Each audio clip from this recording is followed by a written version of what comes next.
اعوذ باللہ من الشیطان الرجیم بسم اللہ الرحمن الرحیم۔ جمع کر نیک عمل یوں کہ مسافر جیسے۔ جمع کر نیک عمل یوں کہ مسافر جیسے، پیشتر کوچ کے اسباب سفر لیتا ہے۔ پیشتر کوچ کے اسباب سفر لیتا ہے۔ السلام علیکم اسٹوڈنٹس، امید بخیر۔ آج ہم اردو درسی کتاب جماعت نحم کے سبق نمبر 10 ملکی پرندے اور دوسرے جانور کا مشقی حل کریں گے۔ اسٹوڈنٹس، آپ کے سامنے سوال نمبر 1 موجود ہے، مختصر جواب دیں۔ یہ آپ کے سامنے الف سے صاد تک جزو ہیں، سو بڑھتے ہیں ان کے گاہے بگاہے جوابات کی طرف۔ سوال نمبر 1 کا الف جزو ہے، کوا گرامر میں ہمیشہ کیا استعمال ہوتا ہے؟ جواب، کوا گرامر میں ہمیشہ مذکر استعمال ہوتا ہے۔ پہاڑی کوا کتنا لمبا ہوتا ہے؟ یہ بے جزو ہے۔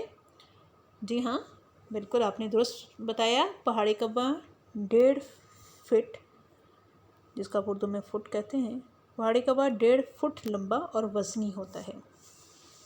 جیم جزو ہے، بندوق چلے تو کوے کیا کرتے ہیں؟ جواب، بندوق چلے تو کوے اسے ذاتی توہین سمجھتے ہیں اور دفعتاً لاکھوں کی تعداد میں آ جاتے ہیں۔ اس قدر شور مچتا ہے کہ بندوق چلانے والا مہینوں پچھتاتا رہتا ہے۔ دال جزو ہے، بلبل کے گانے کی کیا وجہ ہے؟ جواب، ماہرین کے مطابق بلبل کے گانے کی وجہ اس کی غمگین خانگی زندگی ہے۔ ہے جزو دیکھیے، بلبل بہت سے موسیقاروں سے کیوں بہتر ہے؟ جواب دیکھیے، بلبل بہت سے موسیقاروں سے اس لیے بہتر ہے، ایک تو وہ گھنٹے بھر کا آلاپ نہیں لیتی، بے سری ہو جائے تو بہانے نہیں کرتی کہ ساز والے نکمے ہیں۔ آج گلا خراب ہے، آپ تنگ آ جائیں تو اسے خاموش کرا سکتے ہیں، اور کیا چاہیے؟ دال جزو دیکھیے، ہم ہر خوش گلو پرندے کو بلبل سمجھتے ہیں، اس میں کس کا قصور ہے؟ جواب، اس میں ہمارا قصور نہیں بلکہ ہمارے ادب کا ہے۔ شاعروں نے نہ بلبل دیکھی ہے نہ اسے سنا ہے، کیونکہ اصلی بلبل اس ملک میں نہیں پائی جاتی۔ اسٹوڈنٹ، سوال سے آپ ابتدا کریں گے جواب کی تو اس طرح لکھیں گے، ہم ہر خوش گلو پرندے کو بلبل سمجھتے ہیں، اس میں ہمارا قصور نہیں بلکہ ہمارے ادب کا ہے۔ شاعروں نے نہ بلبل دیکھی ہے نہ اسے سنا ہے، کیونکہ اصلی بلبل اس ملک میں نہیں پائی جاتی۔ اگلا جزو دیکھیے، جزو ہے زے، بھینس کا مشغلہ کیا ہے؟ جواب، بھینس کا مشغلہ جگالی کرنا یا تالاب میں لیٹے رہنا ہے۔ ہے جزو، بھینس کس لحاظ سے انسان سے زیادہ خوش نصیب ہے؟ جواب آپ کے سامنے ہے، بھینس کا حافظہ کمزور ہے، اسے کل کی بات یاد نہیں رہتی، اس لحاظ سے وہ انسان سے زیادہ خوش نصیب ہے۔ توئیں جزو دیکھیے، الو کی کتنی قسمیں بنائی جاتی ہیں؟ کتنی قسمیں بتائی جاتی ہیں؟ جی ہاں، درست بتایا آپ نے، الو کی 20 قسمیں بتائی جاتی ہیں۔ یہ جزو ہے، الو کو کون پسند کر سکتا ہے؟ جواب، الو کو وہی پسند کر سکتا ہے جو فطرت کا ضرورت سے زیادہ مداح ہو۔ سین جزو ہے، الو کو اپنے بچوں کی تعلیم و تربیت سے دلچسپی کیوں نہیں؟ الو کو اپنے بچوں کی تعلیم و تربیت سے کوئی دلچسپی نہیں، کیونکہ یہ سب بے سود ہے، اس کے نزدیک یہ سب بے سود ہے۔ سواد جزو ہے، بلی کتنے عرصے میں سدھائی جا سکتی ہے؟ جواب، بلی سال بھر میں سدھائی جا سکتی ہے، مگر سال بھر کی مشقت کا نتیجہ صرف ایک سدھائی ہوئی بلی ہوگی۔ اسٹوڈنٹس، اگلا سوال دیکھیں گے ہم، سوال نمبر ہمارا ہے 2، متن کو مد نظر رکھ کر درست جملوں پر درست کا نشان لگائیں۔ آپ نے نشان لگانا ہے، سو اسی کی ترتیب میں چلیں گے آپ۔ الف ہے کوے کی نظر بڑی تیز ہوتی ہے.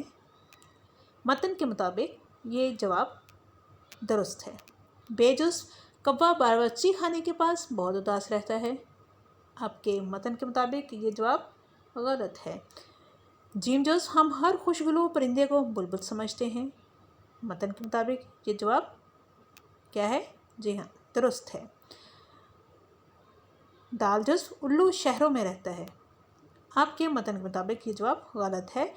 ہے جزو بلی اور کتے کی رقابت مشہور ہے. آپ کے متن کے مطابق یہ جواب جی ہاں درست ہے. سوال نمبر 3 دیکھیے. دیے گئے الفاظ میں سے موضوع الفاظ کی مدد سے خالی جگہ پر کریں. الفاظ آپ کے سامنے ہیں، سو اس میں سے آپ نے اس کو درست چننا ہے. الف ہے کوا گرامر میں ہمیشہ ڈیش استعمال ہوتا ہے. جی ہاں، مذکر استعمال ہوتا ہے. کوا باورچی خانے کے پاس بہت ڈیش رہتا ہے. مسرور. جیم جز دیکھیے کوا ڈیش نہیں سکتا اور کوشش بھی نہیں کرتا. جی گا نہیں سکتا، سو گا آئے گا اس میں. دال بلبل ایک ڈیش پرندہ ہے. بالکل صحیح بتایا آپ نے، بلبل ایک روایتی پرندہ ہے. آگے ہے جز دیکھیے. ڈیش کی قسمیں نہیں ہوتی، وہ سب ایک جیسی ہوتی ہیں. ڈیش کی قسمیں نہیں ہوتی، کس کی نہیں ہوتی بھائی؟ جی ہاں، بھینس کی قسمیں نہیں ہوتی. اگلا جز دیکھیے. بھینس کے ڈیش شکل صورت میں ننھیال اور ددھیال دونوں پر جاتے ہیں. بھینس کے بچے یہاں جواب ہوگا زے. الو کی ڈیش قسمیں بتائی جاتی ہیں. ویری گڈ، ابھی آپ نے پڑھا ہے، سو بڑی تیزی سے بتا دیا. 20 قسمیں بتائی جاتی ہیں. ہے جزو ہے بلیوں کی ڈیش قسمیں بتائی جاتی ہیں. بلیوں کی جی ہاں، بلیوں کی کتنی قسمیں بتائی جاتی ہیں؟ بالکل درست بتایا آپ نے، کئی قسمیں بتائی جاتی ہیں. سو کئی آئے گا یہاں لفظ. آگے دیکھتے ہیں. آگے ہے ہمارا سوال نمبر 4. مندرجہ ذیل الفاظ کے متضاد لکھیں. الفاظ یقیناً آپ کو متضاد ان کے آتے ہیں. صبح، اس کا متضاد ہے شام. تیز، جی ہاں. سست، پکا، کچا. محبت، جی ہاں. نفرت، سیاہ، سفید. اصلی، نقلی. صحیح، غلط. روشن، تاریک. یہ الفاظ جو اعراب کے لیے دیے گئے ہیں، سو اپنے دھیان سے کرنے ہیں. یقیناً یہ آپ کو پتہ ہے، انتہائی دھیان سے کرنے والا سوال ہے. سو پہلا ہے لفظ کیا؟ جی ہاں، اعراب کی مدد سے تلفظ واضح کرنا ہے. سو پہلا لفظ کیا ہے؟ مذکر. میم کے اوپر پیش ہے. زے کے اوپر زبر، کاف کے اوپر شد ہے اور زبر ہے. رے کے اوپر ساکن یعنی کہ جزم ہے. سو یہ مذکر لفظ ہے. مختصر پیش میم کے اوپر. خے کے اوپر جی ہاں جزم ہے. تے کے اوپر زبر اور صاد کے اوپر زبر اور رے کے اوپر جزم. مختصر. اگلا دیکھیے لفظ ہے حجم. ہے کے اوپر زبر، جیم کے اوپر پیش اور میم کے اوپر جزم ہے. یہ لفظ ہے حجم. مسرور. میم کے اوپر زبر، سین کے اوپر جزم، رے کے اوپر پیش، واؤ کے اوپر اور رے کے اوپر دونوں کے اوپر جزم ہے. سو مسرور. حفظان صحت. ہے کے نیچے زیر، فے کے اوپر جزم، زوئیں کے اوپر زبر ہے، نون کے نیچے زیر ہے. حفظان صحت. صاد کے نیچے زیر، ہے کے اوپر شد اور زبر ہے کیونکہ یہ صاد کے ساتھ بھی مل رہا ہے اور ہے خود آواز بھی دے رہا ہے. صحت اور تے کے اوپر جزم ہے. خوشگلو. خے کے اوپر پیش ہے، واؤ کے نیچے زیر ہوگی اور شین کے اوپر جزم ہے. سو خوش اور گلو.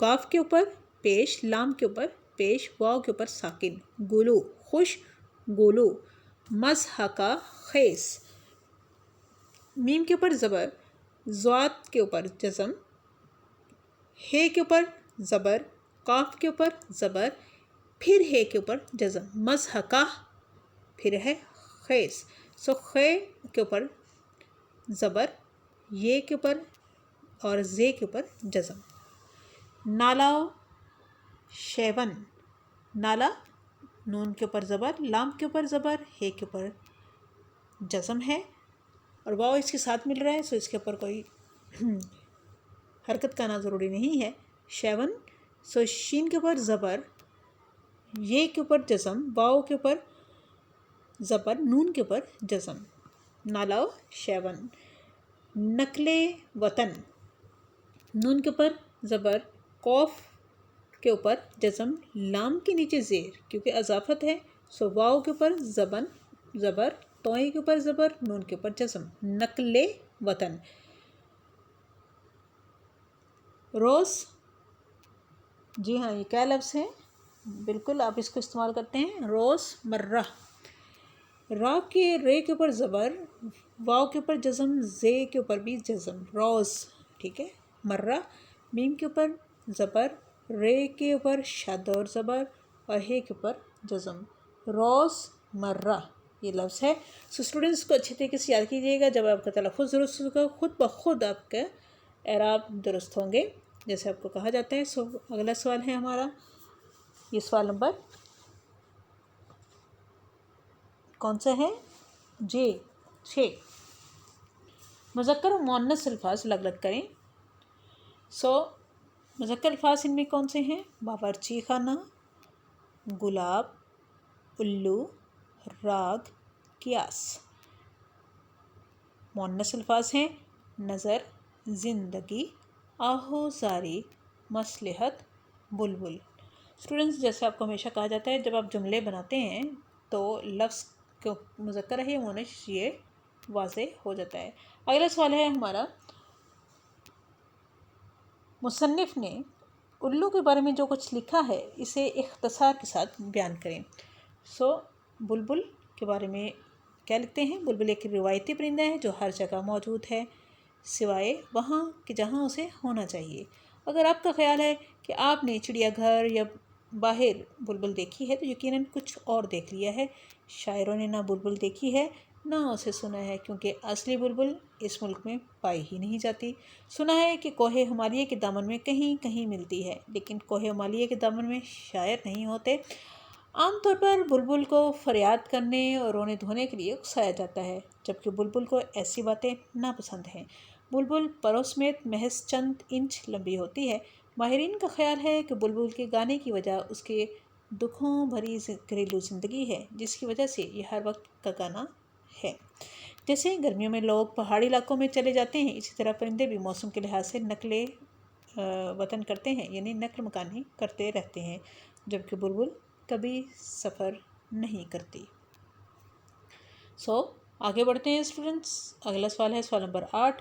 سو سبق کا عنوان مصنف کا نام اور اقتباس کے موقع محل کی وضاحت کرتے ہوئے ہم نے ان اقتباسات کی تشریح کر لی ہے جو آپ کی کتاب مشق میں دی گئی ہے۔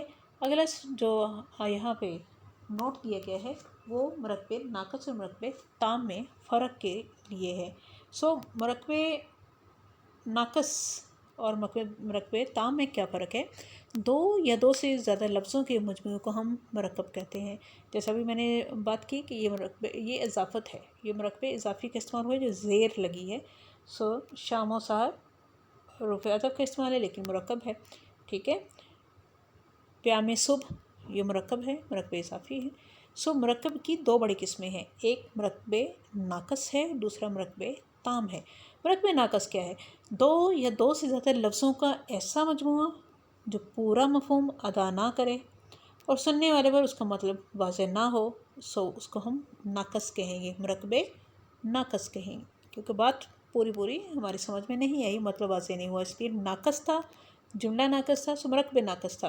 مثال دیکھیے، میرا بھائی، اب کیا وضاحت ہے کچھ نہیں پتہ کہ میرا بھائی کیا کہنا چاہتے ہیں ہم میرا بھائی کے بارے میں، کرسی پر بات